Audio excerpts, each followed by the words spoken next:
पूर्वांचल के शिक्षाविद नामक भारत 24 टाइम की श्रृंखला में आज डॉक्टर ए.के. चौबे प्रधानाध्यापक स्वामी हरसेवानंद पब्लिक स्कूल से मिलने का सौभाग्य प्राप्त हुआ। विगत कई दिनों के अथक प्रयास के बाद ये अवसर उपलब्ध हुआ।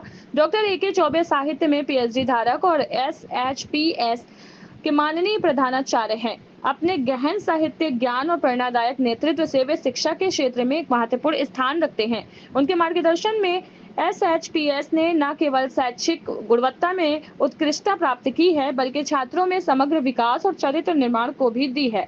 आप अपने उत्कृष्ट कार्य नागार्जुन की कविताओं में सामाजिक संघर्ष एवं लोक जीवन के लिए भी जाने जाते हैं, जो आपका काशी हिंदू विश्वविद्यालय में अनुसंधान का विषय रहा है।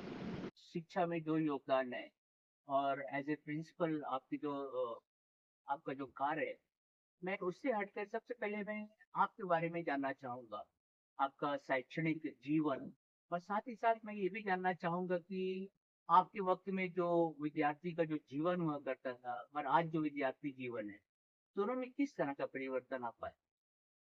सबसे पहले तो मैं भारत 24 टाइम्स को धन्यवाद देता हूँ कि आपने अपना समय निकाला मेरे लिए।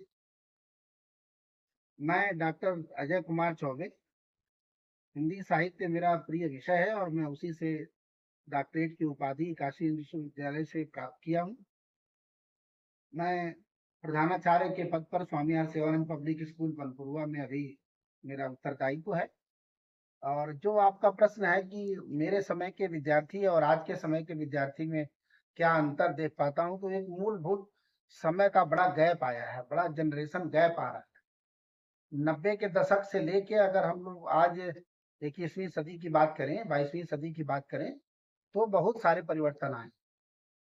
एक तो नैतिकता का अब दिन प्रतिदिन ह्रास होता जा रहा है। हालांकि सीबीएसई या फिर कोई भी बोर्ड नैतिकता पर ज्यादा काम कर रहा है, मोरल वैल्यू पर ज्यादा काम कर रहा है, लेकिन उसके बावजूद भी दिन प्रतिदिन इसमें क्षरण होता जा रहा है।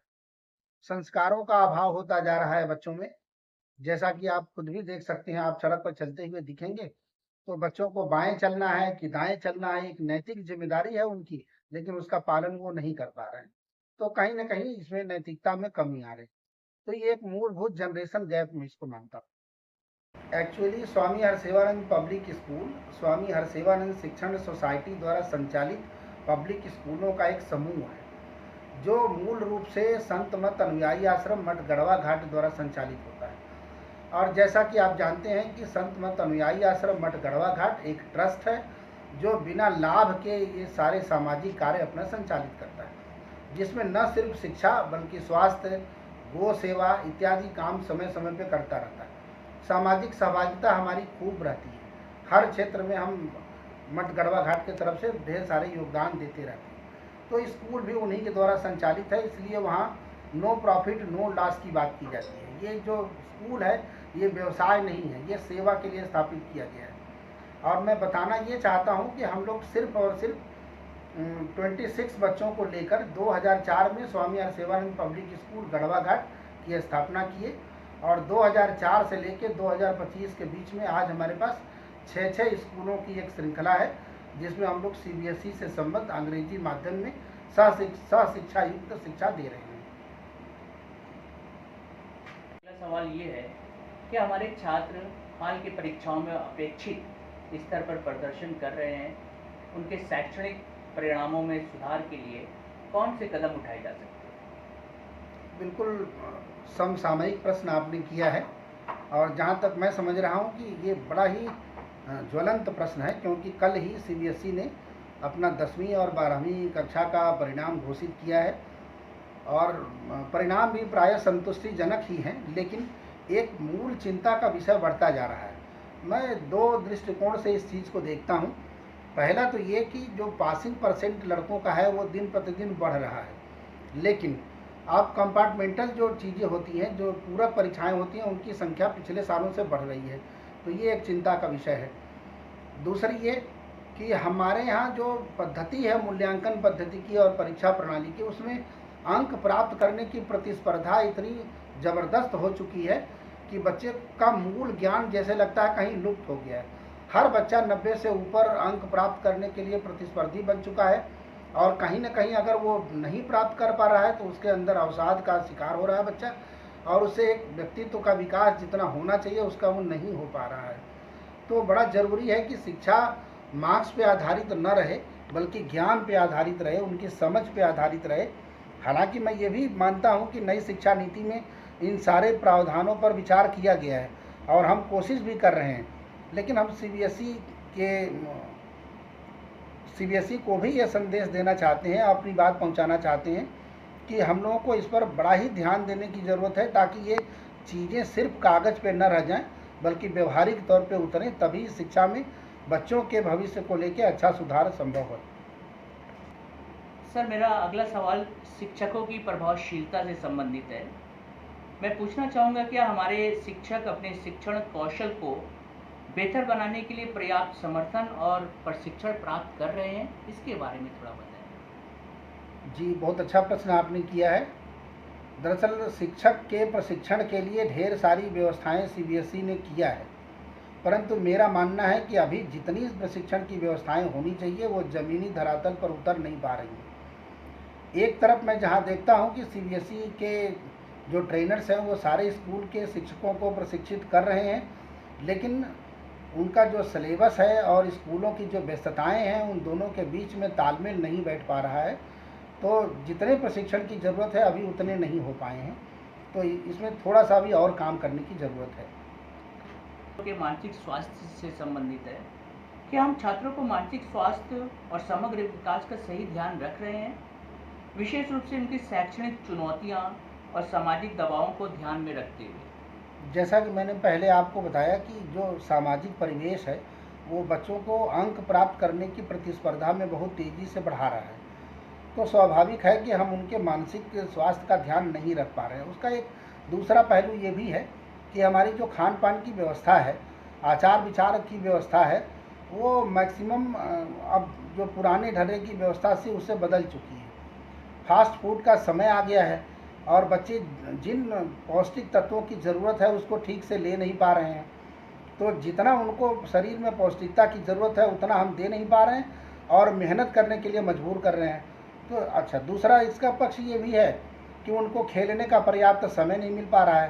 पहले बच्चे खूब शाम को 1 घंटे 2 घंटे 3 घंटे खेलते थे, अब वही समय कोचिंग संस्थानों ने ले लिया है, तो उनके लिए खेलने का समय नहीं मिल पा रहा है। तो ऐसे में दोनों के साथ तालमेल बैठाना बड़ा मुश्किल हो गया है।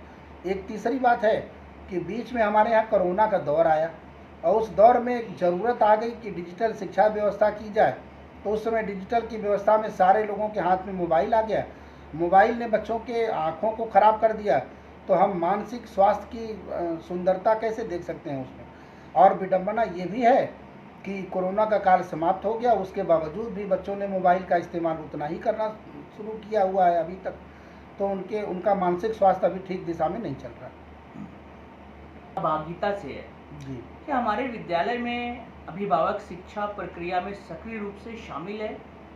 इस साझेदारी को मजबूत करने के लिए और क्या कदम उठाए जा सकते हैं? जी, शिक्षा को सही ढंग से संचालित करने के लिए जो मेरा मानना है कि विषय वस्तु, शिक्षक, विद्यार्थी और अभिभावक ये चतुष्कोण बनाते हैं। इन चारों लोगों की भूमिका बहुत ही महत्वपूर्ण हो जाती है और अभिभावकों की भूमिका पर आपने अच्छा प्रश्न किया है। तो मेरा ये मानना है कि हालांकि पहले के समय को छोड़ दिया जाए तो अब अभिभावक थोड़ा जागरूक हुए हैं, वो अपने बच्चों को लेकर और स्कूल को लेकर जागरूक तो हुए हैं, लेकिन मेरा मानना है कि जैसे शिक्षकों को ट्रेनिंग दी जा रही है उसी तरीके से अभिभावकों के लिए भी समय समय पर कार्यशालाएँ आयोजित किया जाएँ, ताकि वो बच्चे को सही ढंग से खान पान की व्यवस्था दे सकें, विद्यालय से मिलने वाले कार्य और विद्यालय में बच्चों की सहभागिता के बीच तालमेल बैठा पाएँ, तो उनके लिए भी एक समय समय पर कार्यशालाएँ ज़रूरत है। डिजिटलाइजेशन होने के कारण स्कूल का जो वातावरण है सुरक्षित बनाए रखना काफ़ी मुश्किल हो गया है। क्या हम अपने विद्यालय में छात्रों और स्टाफ के लिए सुरक्षित, समावेशी और प्रेरणादायक वातावरण प्रदान कर रहे हैं, या इसे अगर कर रहे हैं तो इसे और अच्छा या मजबूत कैसे बनाया जा सकता है? मेरा मानना है कि अपने अपने स्तर पर जब से पब्लिक स्कूलों की स्थापना हुई है तब से स्टाफ को लेकर, बच्चों को लेकर, सिक्योरिटी पॉइंट ऑफ व्यू से सारे लोग समुचित व्यवस्था करके चल रहे हैं। लेकिन कहीं ना कहीं कुछ न कुछ ऐसी छोटी मोटी घटनाएं हो जा रही हैं जिससे हमारे सुरक्षा व्यवस्था पर, डिजिटलाइजेशन पर कुछ न कुछ तो प्रभाव पड़ जा रहा है। हाँ, मेरा मानना ये है कि अभी इसमें और सुधार की ज़रूरत है, और वो सुधार ऐसे हो सकता है कि बच्चे अपनी जिम्मेदारियों का सम्यक निर्वहन करें, शिक्षक अपनी जिम्मेदारियों का सम्यक निर्वहन करें, और साथ ही साथ अभिभावक भी अपनी जिम्मेदारियों से भाग नहीं सकते। आम तौर पे अभिभावकों के मन में ये रहता है कि हम 6 घंटे के लिए किसी तरह बच्चों को स्कूल पहुंचा दें, हमारी जिम्मेदारी ख़त्म, उसके बाद वो अपने काम पर चले जाते हैं। अब जब वो काम से लौट के आते हैं तो उसका फीडबैक नहीं लेते हैं कि बच्चा 6 घंटे क्या पढ़ के आया, कल उसको क्या लेके जाना है, उस पर काम नहीं हो पा रहा है। तो बच्चे भी अपनी जिम्मेदारी से भाग रहे हैं, अभिभावक भी छोड़ दिए, तो फिर थोड़ा तालमेल नहीं बैठ पा रहा। सर, ये सवाल साहित्य से संबंधित है। आपके जो कंटेंट्स, जो विषय वस्तु है, काफ़ी प्रासंगिकता से भरपूर है और आपने शब्दों का चयन बहुत अच्छा किया। और जैसा कि हम जानते हैं कि ये आधुनिक काल कहा जाता है साहित्य का, हिंदी साहित्य का, इसकी कुछ विशेषताओं पर जोर डालें सर, और आगे स्वरूप कैसा होगा? देखिए, इस विषय पर मेरा स्पष्ट मानना है कि आज का जो 21वीं सदी का समय है वो हिंदी साहित्य के लिए निसंदेह आधुनिक काल की संज्ञा दी जा सकती है, दी ही जा रही है। और मैं आधुनिक काल इसको इस संदर्भ में कहता हूँ कि अब लेखक या एक विचारक बनने के लिए आपको किसी मानक को पूरा करना आवश्यक नहीं रह गया, बल्कि अब चीज़ें स्वतंत्र हो गई हैं। जैसे आपके द्वारा आयोजित होने वाला पॉडकास्ट और अपनी डायरी लेखन, आत्मकथा लेखन, यानी स्वतंत्र रूप से जब से ये हमारे यहाँ सामाजिक सोशल साइट्स आ गई हैं, तब से कोई भी विचारक लेखक हो सकता है, समसामयिक विषयों पर लिख सकता है, और जिस तरीके से पर्यावरण पर, सामाजिक आंदोलन पर, नारी सशक्तिकरण पर और वैश्विक समस्याओं पर विचार हो रहा है, दिमाग में बहुत सारी चीज़ें आती हैं, लोग उसको कागज़ पे उतार रहे हैं, उसको देख के लगता है कि अब ढेर सारे लोग विचारक और चिंतक की श्रेणी में आ सकते हैं। बस समय के साथ उनको जागरूक होने की ज़रूरत है और संवेदनशील होने की ज़रूरत है, क्योंकि एक लेखक होने के लिए संवेदनशीलता का होना बहुत आवश्यक है। हमने आपके स्कूल के मैगजीन में भी देखा और बहुत सारे लोगों में भी इस चीज़ का चर्चा का विषय रहा और काफ़ी सराहना भी हुई। आपने अपने विद्यालय को एक पद से सुशोभित किया था, सांस्कृतिक रंगशाला। डॉक्टर साहब, उसके बारे में कुछ बताएं। मेरा मानना है कि विद्यालय सिर्फ और सिर्फ पाठशाला नहीं है, बल्कि चरित्र की निर्माणशाला भी है, संस्कृति की निर्माणशाला भी है। और जैसा कि आप जानते ही हैं कि भारतीय संस्कृति अपने आप में एक बड़ा शब्द है। भारतीय सभ्यता और संस्कृति सदियों से ज्ञान की द्योतक रही है, परंपराओं की द्योतक रही है। उसको छोड़कर नए और आधुनिक समाज की परिकल्पना एक सिर्फ और सिर्फ तकनीकी शब्द रह जाएगा। तो हम लोगों ने स्कूलों में पढ़ाई के अलावा बच्चों में अपने भारतीय संस्कृति का बीजारोपण करने का प्रयास किया है, उनको संस्कृति से रूबरू कराने का प्रयास किया है।